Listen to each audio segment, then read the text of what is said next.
Hello everyone, welcome to Money Minutes. This is Zak Gardezy, I'm your host. I'm also the founder of Wealthstone, a private wealth management firm based out of Scottsdale, Arizona. I'm also a private wealth advisor and a certified financial planner. So here on Money Minutes, I share with you some of the latest market headlines and my outlook for what's ahead. So for this week's episode, I'll be talking about inflation, quantum computing, the latest on some geopolitical events, and what's happening with tax cuts. So let's get right into it. Okay, so with inflation, you've got headline inflation for January from a 12-month standpoint coming in at 3% and core inflation coming in at 3.3%. So just to summarize again, headline inflation is more of a broad-based inflationary tracker. So we're talking about headline CPI here, Consumer Price Index. Core inflation, so core CPI, strips out food and energy prices, which are deemed to be quite volatile and not a good measurement of the direction of inflation. Now, intuitively, we might think that, look, food and energy are some of the things that we spend probably most of our money on, and so it's important to know what's the inflationary effects in those parts of the economy. And so it's important to look at both, but the Federal Reserve likes to look at core CPI and another measurement, which is called PCE, Personal Consumption Expenditures. They look at the core number for that as well, and the target is to get that down to 2%. So if we're at 3.3% core CPI, we're still well above the Fed's 2% target, and actually heading the opposite direction. Rather than going down, we're seeing these numbers coming up, which is causing all sorts of anxiety in the market in regards to what's happening with inflation, which is why the CME Fed Watch tool is showing a 2.5% chance of a rate cut in March. And really, frankly, I'd be surprised if we do get a rate cut at some point this year. So inflation is certainly heading in the wrong direction. The labor market continues to be strong, which is at least a good sign. It's not spelling out a clear recession at this point, but it is very important for us to keep an eye on inflation to see where that's headed, because that'll affect interest rates, which eventually affects bonds, private credit investments, and even stocks as well. And so that's the latest update on inflation. The Fed does meet in March, and again, the expectation is that they will pause and not cut interest rates, but I'm also not expecting them to raise interest rates either. So we talk a lot about artificial intelligence, and rightfully so, but I want to focus a little bit of time on some of the latest headlines around quantum computing.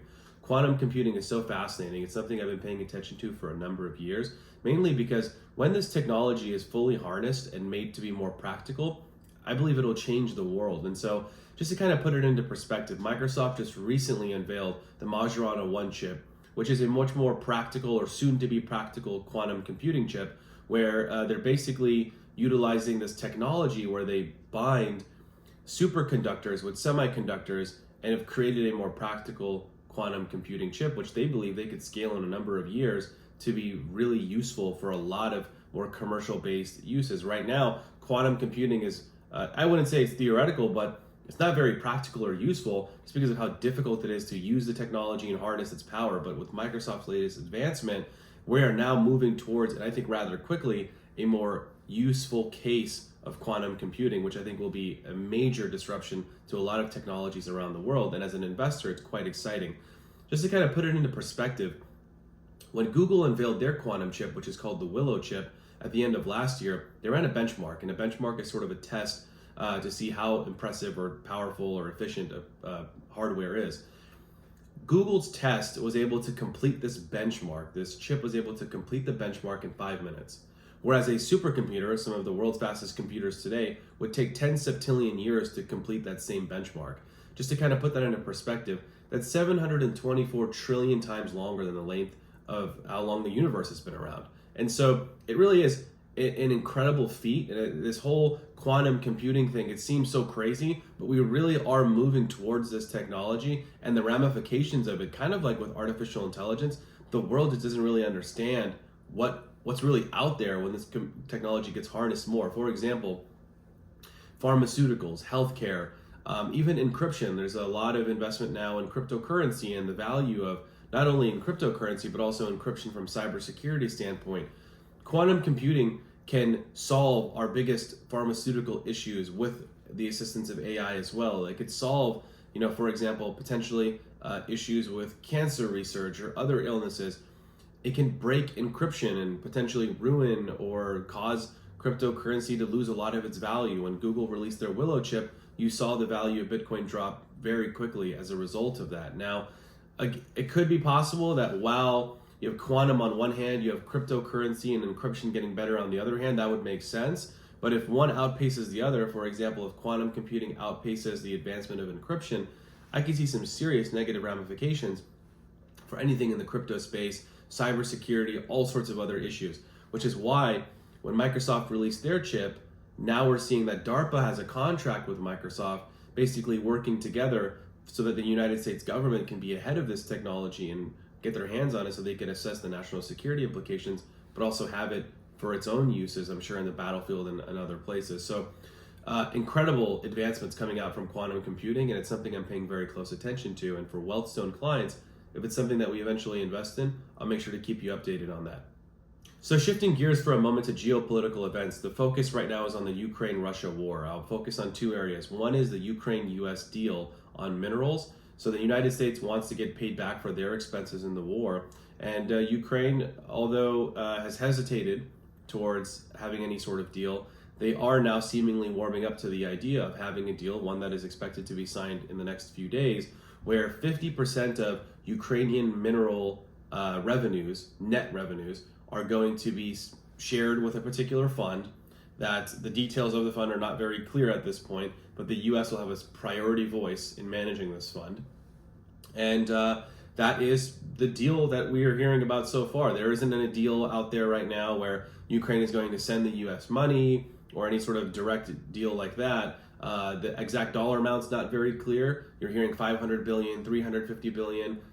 The length of years of the fund is not very clear either. There's no details on that, whether it's 10 years or indefinitely. And so by the time the deal actually gets signed, there will of course be a lot more details and clarity, which we'll cover on the next episode of Money Minutes, I'm sure, whenever that deal is eventually released. So in the meantime, we know that there is a deal in the process. It could potentially be in the benefit of all countries involved. Theoretically, let's say the money goes into a particular fund and the U.S. has a say in how that money is used. It could be used for European defense. Therefore, U.S. taxpayer money that's already being routed towards European defense, maybe it can be actually used by this fund, which is generating its revenue from Ukrainian minerals and resources. So this can save U.S. taxpayers some money, which then can be used towards other things. And so we'll be paying very close attention to those developments as well. Now, in the terms of the war itself, seems we are heading towards some sort of de-escalation or even an end to the conflict.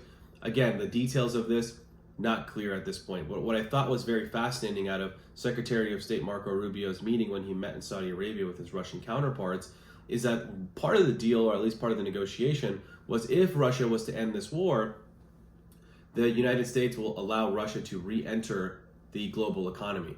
That's huge. Not only for the Russian side, because of the massive amounts of oil they have to export and bring down the cost of oil around the world, but also natural gas.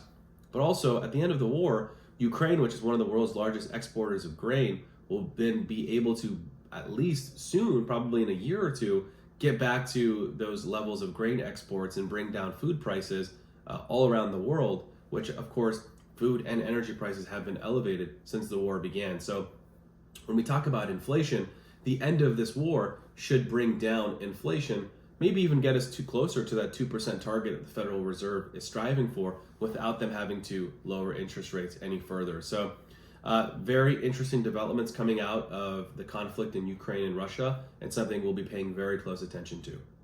Lastly, I want to focus on taxes. So there's two major developments happening with taxes. Of course, we know that tariffs have been paused against Canada and Mexico. Seems like those tariffs are going to come back online soon. The Trump administration came out and mentioned that. The stock market took a bit of a dive as soon as that comment was made. And so I do believe those tariffs will be put back on, but I don't think they're here to stay. I actually think that all countries involved will come towards some sort of a deal, and the tariffs will go away. But in the meantime, expect more volatility as these talks of tariffs continue, and eventually I believe will be put back on. So again, I believe they'll be on for a short period of time, and I believe all sides will come to a deal. Now, in regards to tax cuts, on the other hand, the U.S. House of Representatives is pushing forward with their fiscal year 2025 spending, which then opens the door for more conversations around passing a large bill that not only includes spending for this year, but also includes tax cuts, because as we know, the 2017 Tax Cuts and Jobs Act expires at the end of this year. So if there's nothing done from a tax legislation perspective, everyone's tax rates are going to go higher next year. The estate tax exemption drops, a lot of things change. And so Congress is focused on making these changes. And now with the recent advancement of the House proposal, the committees are now working on their various ideas, and the Senate now can actually pass this legislation with a simple majority. And that should be quite easy for the Senate to do, barring any sort of unforeseen circumstances. And so I believe this is going to push us closer to tax cuts. Now, the Federal Reserve is concerned about tax cuts because tax cuts can be inflationary. And so when you talk about increasing the deficit, increasing the national debt, tax cuts that are not paid for are going to do all of those things. But what are the long-term economic impacts, and will they be positive? We'll know more about that once we get more details about the specifics around the tax policies. And so I'll make sure to review changes and updates to tax legislation as they start to hear more about it. At this point, not in the House or in the Senate is there any sort of clear plan as to how exactly are they going to cut taxes. There is conversations around cutting Medicaid, but that's really all you're seeing these days. And so I believe you'll get an extension or maybe the permanent updates of the 2017 Tax Cuts and Jobs Act. So those legislative pieces that were supposed to expire at the end of the year will likely not expire. That's definitely going to be, in my opinion, part of the plan. But then what are the new things that are going to be included in the tax cuts? The president has talked about lowering corporate tax rates. Will he lower it from 21% down to 15%?